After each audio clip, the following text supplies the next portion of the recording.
Good morning, you're through to Bleakholt.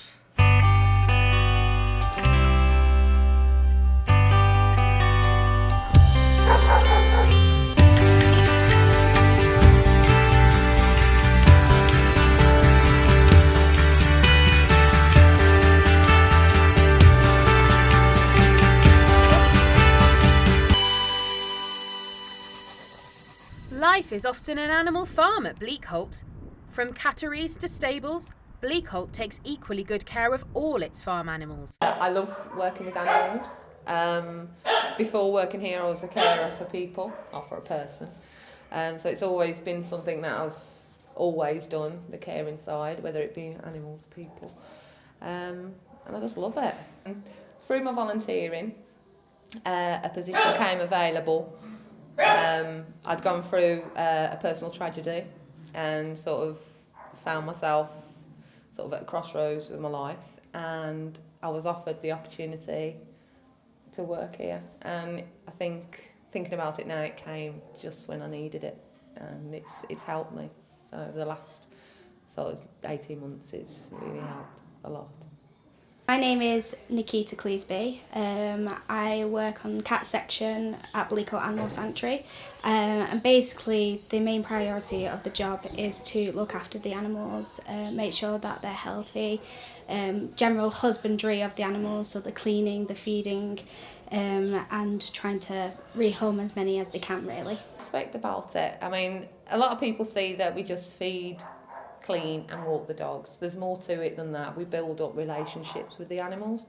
There are some that come into us so frightened and fearful that you spending that time with them and getting them to have more confidence in themselves and feeling a lot better about being in this sort of environment.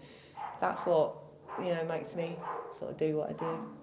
I like working here because people are passionate who come up here, and they want to really look after the animals and have the animals' best interests in heart. So that's what it's all about, really. Bleakholt is more than just an animal sanctuary. It's a labour of love by the staff who work there.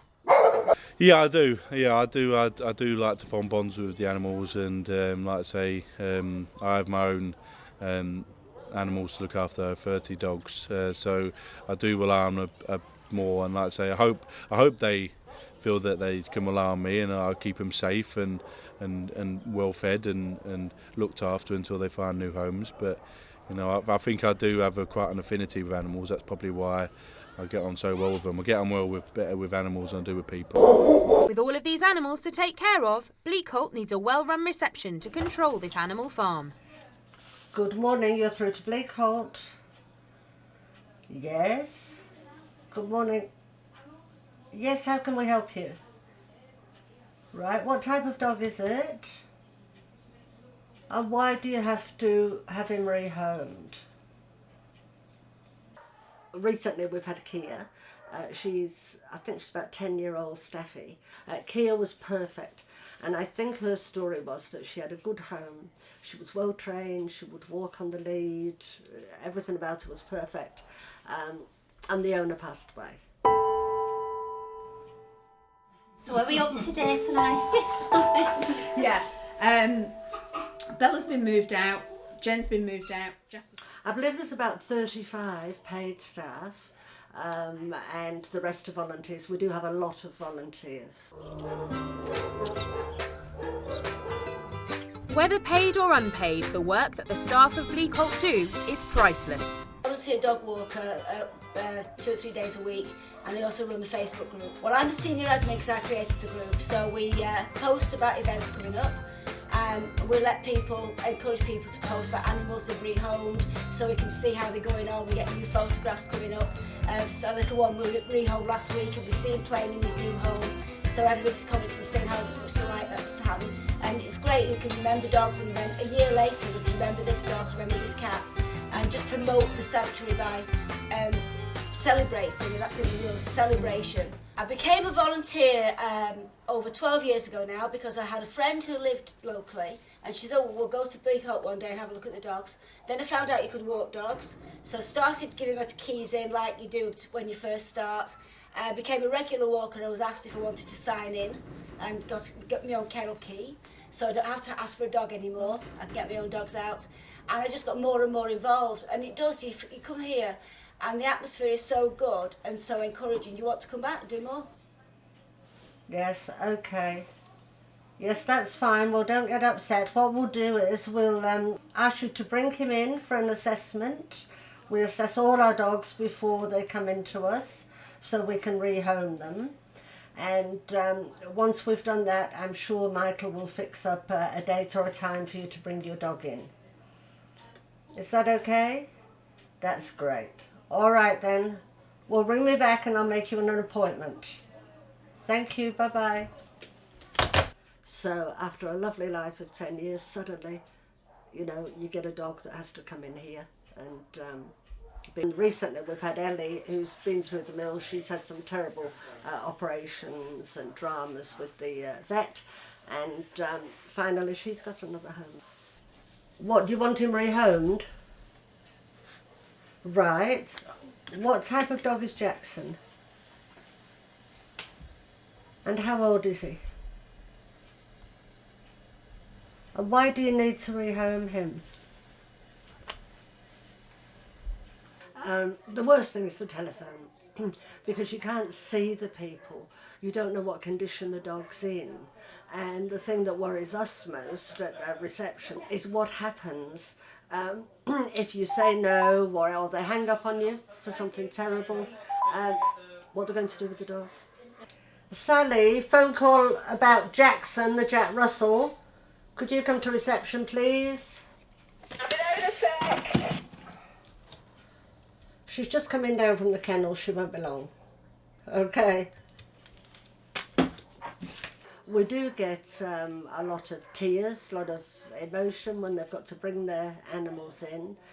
Grown men cry, you know, which is understandable. No matter how many different animals are cared for at Bleakholt, all staff share their passion for animals. Once you actually start working on the cat section, you realise that every cat is an individual as well, like dogs, and they all have such quirky different personalities. So a lot of the hardest moments in cats is when it's an oldie, because some of the old cats in here have been here for a good couple of years, so we get to know them and they're harder to rehome because no one really wants an older cat. As a team it's hard because we want all cats to get rehomed, but the health of the animals are our main priority, and if an animal is unwell, we have to obviously put it to sleep. Some of the staff cope better than others, so the staff that find it harder will ask the staff that find it easier to step in.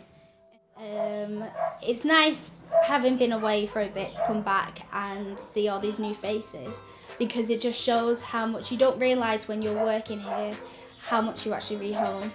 And then when you go away for 6 months and you come back, it's nice to actually not recognise as many faces of the animals, because you know that most of them have gone to good homes then. And it's nice to see brand new animals. When we rehome, it's the most amazing feeling ever.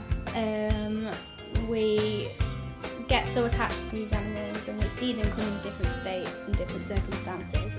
So it's nice to actually see them go to new homes and then get new ones in, which we then have to help again.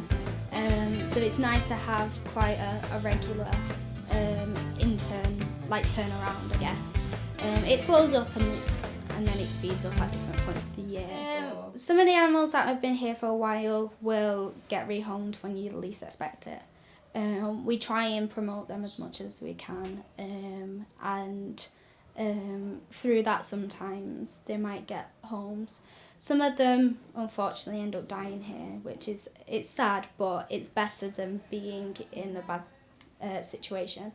We've got 2 cats at the moment that are reception cats, that they just potter around, and we try and get cats out that are stressed with other cats in reception. Like Reggie, he doesn't get on with other cats really, so he's potting around, but as soon as he gets a home, we want to get another of the oldies out there to try and get people to rehome them. They'll be great companions because most of them just want to sit next to you, as you can see.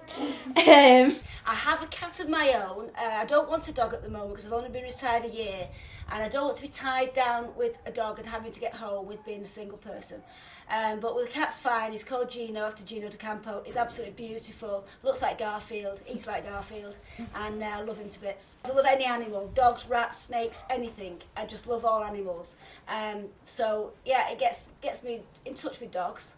You know, I get to have my doggy feel and touch and cuddles and doggy kisses, and then can go home to my cat and, you know, chill out with him. When you first come in, well, it's your favourites. I've got my favourites, and my first thought is, oh, I'll go and get my favourite little Jess out, because she's a naughty little snappy one, and she's got a naughty lead on, says caution. You've got to be careful with her, but she loves me, and she loves about 3 or 4 people, and that's all. So it's go and get Jess out, then my other favourites. And I work with the old dogs as well, mostly, because I feel the old dogs have got missing more to miss. You know, some of the younger dogs have been badly treated or ignored. An old dog might have lived in a home 12 years and been really happy. Its owners die and it doesn't know what's going on or anything. So the more it gets of little human touches, the better. So that's how I feel. I think, oh, you know, it's a great feeling. You get out, you might wake up in the morning feeling, oh, should I go, shouldn't I go? I don't know. And then you think, well, I'll go. I can always come home after an hour.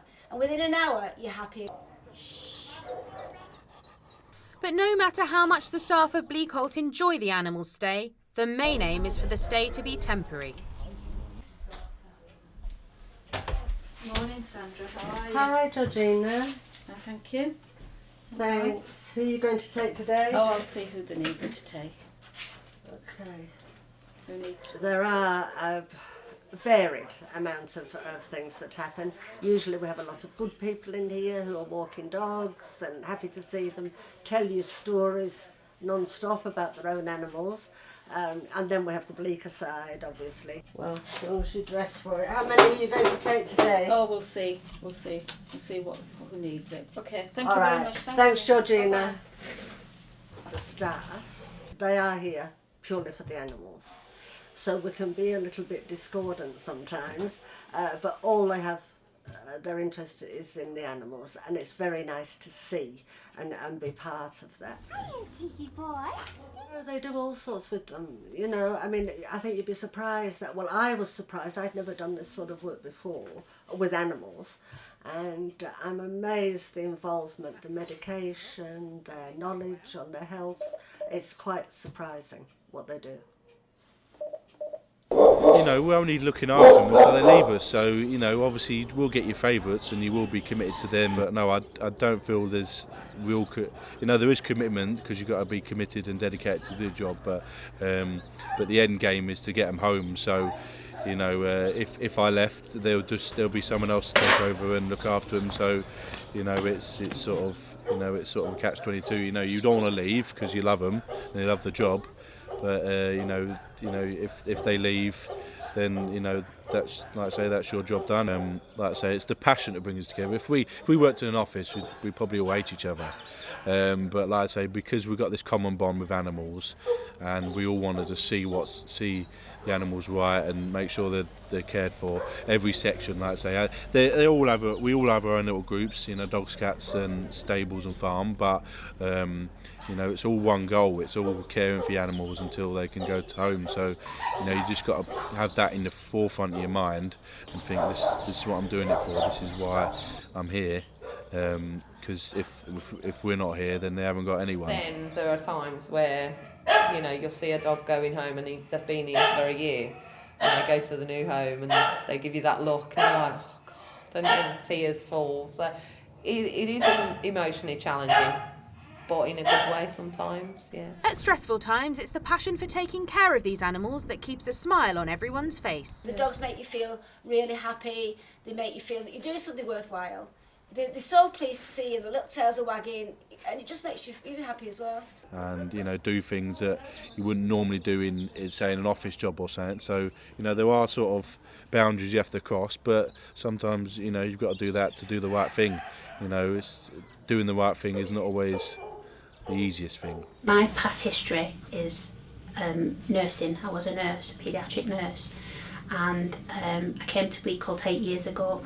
I was grieving at the time, lost my mum, so I came here, and it's surprising how they help you as much as you're helping them. They need care, and it's such an honour and privilege to be able to say that I care for all these. It's not nice being not in a home, and they need it, so we need to give them the love.